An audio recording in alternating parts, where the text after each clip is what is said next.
رب ہر دو جہاں مجھ پہ بھی ہو کرم، میں بھی دیکھوں مدینے کی گلیاں کبھی، سبز گنبد الہی در مجتبی، سبز گنبد الہی در مجتبی، مصطفیٰ مصطفیٰ مصطفیٰ مصطفیٰ، میرے ہونٹوں پہ جاری رہے یہ صدا، مصطفیٰ مصطفیٰ مصطفیٰ مصطفیٰ، ہے یہی آرزو ہے یہی التجا، مصطفیٰ مصطفیٰ مصطفیٰ مصطفیٰ۔ ابو طالب کی گھاٹی۔ ابو طالب قریش کی ریشہ دمائیوں سے باخبر تھے۔ قریش انہیں محمد رسول اللہ صلی اللہ علیہ وسلم کی حمایت اور پشپناہی سے دستبردار ہونے پر مجبور کر رہے تھے۔ ابو طالب نے اپنے جد اعلیٰ عبد المناف کے 2 صاحبزادوں ہاشم اور مطلب کے خاندانوں کو جمع کیا اور انہیں آمادہ کیا کہ اپنے اوپر بھتیجے محمد کی حمایت و حفاظت کا جو کام اب تک وہ تنہا انجام دے رہے ہیں، سب مل کر اس کام کو انجام دیں۔ عربی حمیت کا تقاضا تھا کہ اہل خاندان اس بات پر راضی ہو جائیں۔ سب افراد خاندان اس تجویز سے متفق ہوئے اور انہوں نے ابو طالب کا ساتھ دینے کا وعدہ کیا، لیکن ابو طالب کے بھائی ابو لہب نے مشرکین قریش کا ساتھ دیا۔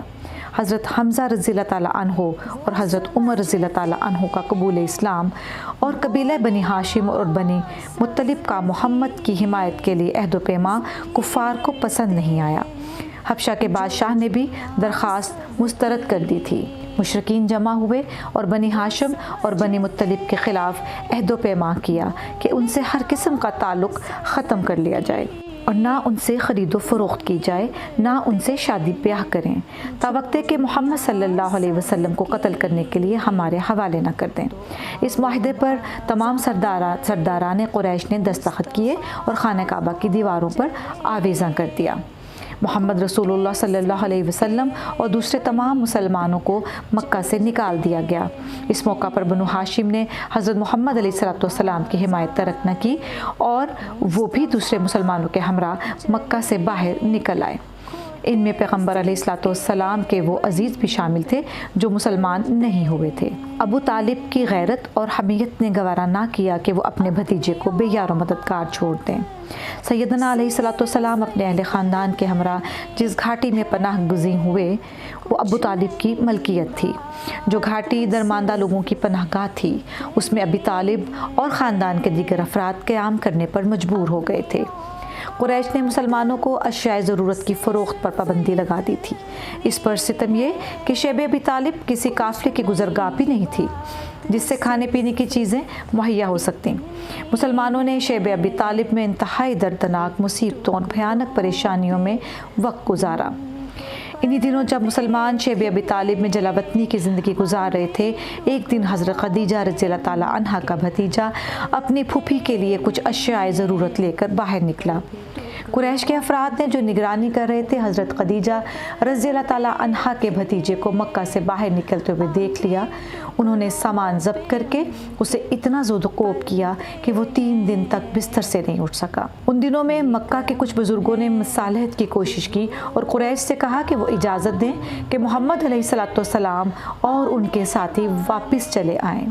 لیکن قریش کے بزرگوں نے جواب دیا کہ اگر محمد اپنے دین سے دستبردار ہو جائیں تو مکہ واپس آ سکتے ہیں، لیکن اگر وہ ایسا نہیں کرنا چاہتے تو پھر وہیں پر اپنی موت کا انتظار کریں، ہم انہیں مکہ میں قدم رکھنے کی اجازت نہیں دیں گے۔ سیدنا علیہ الصلوۃ والسلام اور ان کے ساتھیوں نے 3 سال تک تنگی، ترشی اور سختی کو برداشت کیا۔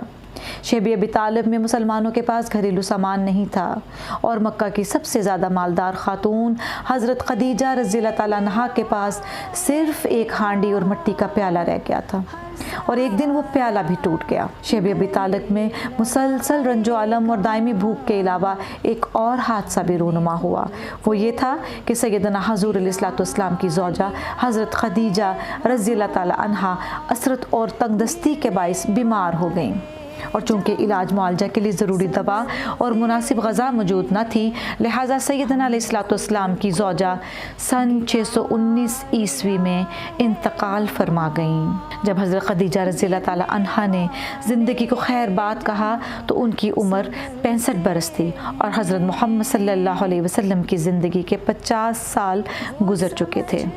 جب حضرت خدیجہ رضی اللہ تعالیٰ عنہا نے شیب ابی طالب میں زندگی کو الوداع کہا تو ان کے لیے کفن بھی نہ تھا، لہٰذا حضرت خدیجہ رضی اللہ تعالیٰ عنہا کو سوقہ میں لپیٹ کر سپرد خاک کر دیا گیا۔ سوقہ دراصل ایک ایسی لمبی چادر کو کہتے تھے جسے عرب خواتین اپنے سر ڈھانپنے کے لیے استعمال کرتی تھیں۔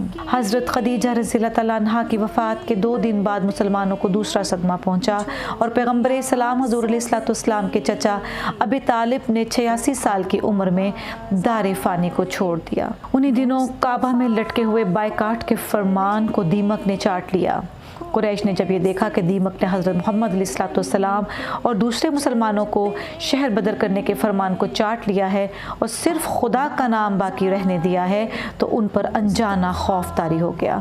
قبائل قریشی میں سے چند حلیم الطبع افراد نے آواز بلند کی کہ اس ظالمانہ معاہدے کو ختم کر کے بنو ہاشم کو محاصرے سے باہر لایا جائے۔ سوائے ابو جہل کے کسی نے اس کی مخالفت نہ کی۔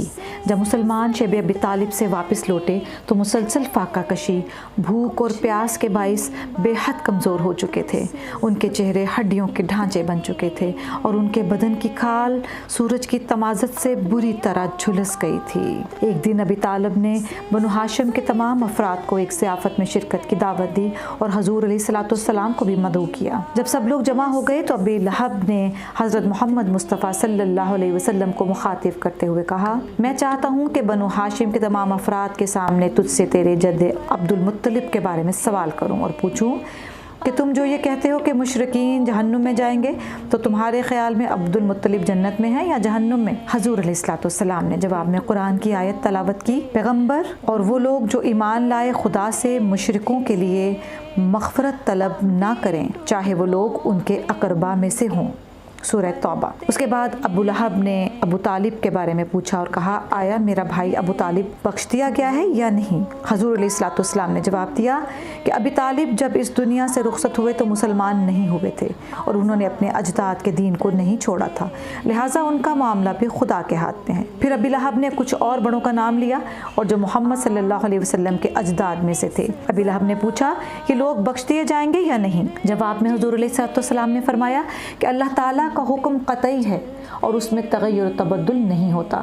قبیلے کے سربراہ ابی لہب نے وہاں موجود لوگوں سے پوچھا کہ آیا مجھے یہ حق نہیں پہنچتا کہ محمد کو قبیلہ بنی ہاشم سے باہر نکال دوں؟ سب لوگوں نے یک زبان ہو کر کہا کہ قبیلے کے سربراہ کو یہ حق حاصل ہے کہ وہ محمد صلی اللہ علیہ وسلم کو قبیلہ بدر کر دے۔ ابی لہب نے اسی وقت اعلان کر دیا کہ میں نے محمد صلی اللہ علیہ وسلم کو اپنے قبیلے سے نکال دیا ہے اور آج کے بعد ہمارا اس سے کوئی واسطہ نہیں ہے۔ جزیرۃ العرب میں جب کسی کو قبیلے سے نکال دیا جاتا تو اس کی حیثیت اتنی ناچیز ہو جاتی تھی کہ اسے قبائلی جرگے میں انصاف کی درخواست کرنے کا حق بھی نہیں پہنچتا تھا۔ جزیرۃ العرب میں قبیلہ سے خارج ہونے والا شخص تمام سماجی اور معاشی حقوق سے محروم ہو جاتا تھا، دوسرے لفظوں میں اس سے زندہ رہنے کا حق بھی چھین لیا جاتا تھا۔ جتنے بھی ہم پہ چلتے ہیں